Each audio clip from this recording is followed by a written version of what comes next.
Hello बच्चों, let's read the question first. हमारा question basically एक पैसेज बेस्ड है। पैसेज बोल रहा है each state is divided into a specific number of assembly constituencies. In this case, the elected representative is called the member of legislative assembly or an MLA. Each parliamentary constituency has within it several assembly constituencies. The same principle applies for panchayat and municipal elections. Each village or town is divided into several wards that are like constituencies. Each ward elects one member of the village or the urban local body.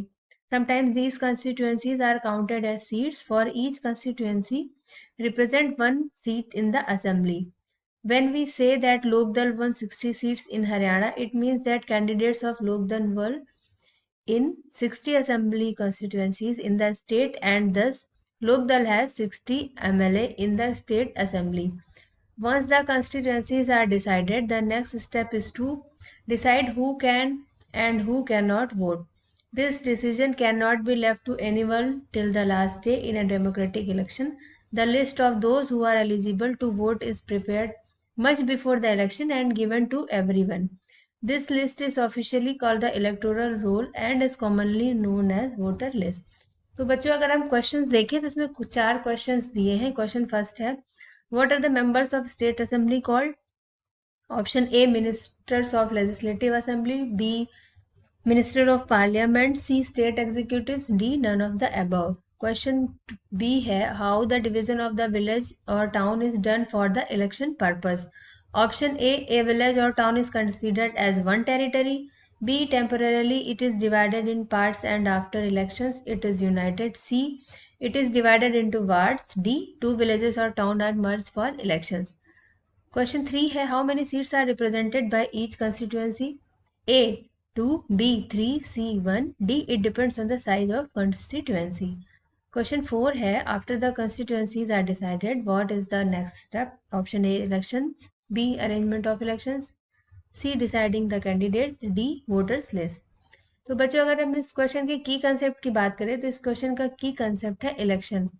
अब election वो एक process होती है जिसमें कि आम जनता अपने vote देती है और अपने नेता चुनती है, जो कि अल्टीमेटली एक गवर्नमेंट फॉर्म करते हैं। अब अगर हम पैसेज के क्वेश्चन की बात करें तो क्वेश्चन फर्स्ट पूछ रहा है कि मेंबर्स ऑफ स्टेट असेंबली को हम क्या बोलते हैं?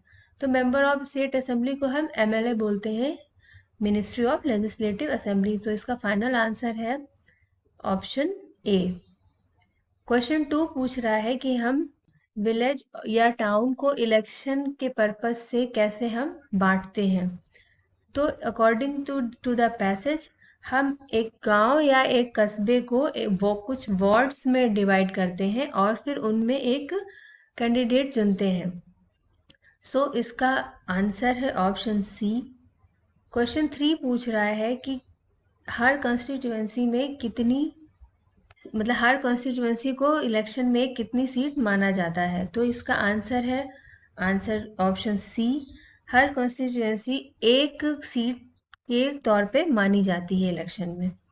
क्वेश्चन 4 है, जो कॉन्स्टिट्यूएंसी डिसाइड हो गई उसके बाद अगला स्टेप क्या होता है? उसके बाद अगला स्टेप होता है कि उस चुनाव में कौन वोट कर सकता है और कौन वोट नहीं कर सकता है। जैसे हम जानते हैं कि 18 साल से ऊपर के लोग चुनाव में वोट दे सकते हैं। तो अब ये हमें कैसे पता चलेगा? तो सरकार एक इलेक्टोरल रोल बनाती है जो कि डिसाइड करती है कि हाँ इस क्षेत्र में ये निवासी वोट दे सकते हैं, और जिसे हम आम रूप से वोटर लिस्ट बोलते हैं।